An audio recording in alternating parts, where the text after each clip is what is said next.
তুলনা কমিয়ে দেন, you will be happy. নিজে কেউ না, অন্য কেউ না, তুলনা করবেন না। অনেকে আমরা তুলনা করি নিজের স্ত্রীকে আরেক নারীর সাথে, নিজের সন্তানকে আরেক সন্তানের সাথে, নিজের ভাইকে আরেক মানুষের সাথে করে তাকে ছোট করি। অনেকে দেখবেন ছেলে মেয়ে একটু ভালো পড়াশোনা করে নেই, বলে যে কি করলি তুই, ওই দেখ পাশের বাড়ির ওই ছেলে A+ পাইছে, যা তার পা ধোয়া পানি খা।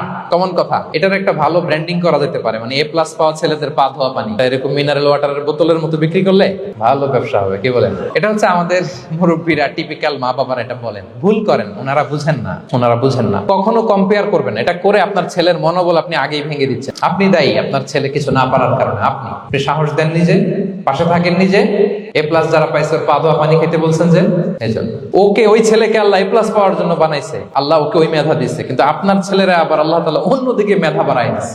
সে ওইটা পারবে, ওইটা ওই A+ ওয়ালা জীবনও পারবে না। আপনার ছেলে যেটা পারবে 10টা A+ হোল্ডার ওটা পারবে না, কারণ প্রত্যেককে আল্লাহ আলাদা আলাদা ফিচার দিয়ে, কোয়ালিটি দিয়ে, ইউনিকনেস দিয়ে পয়দা করেছে। প্রত্যেককে আল্লাহ অনন্য করে বানিয়েছেন। আপনার তুলনা আপনি নিজেই, আপনার তুলনা হয় না, আপনি জানেন না আপনার মধ্যে যে পটেনশিয়াল, যে কারিশমা, এটা আপনি বের করে আনতে পারেন না। ওই যে ওগুলো বলছে পা ধোয়া পানি খা, লেখাপড়া করলি না, কিচ্ছু করলি না, কিন্তু আপনি দেখা যাবে অনেক বড় ব্যবসায়ী হবে, আপনি অনেক বড় দানবীর হবেন, you'll B a great contributor two society.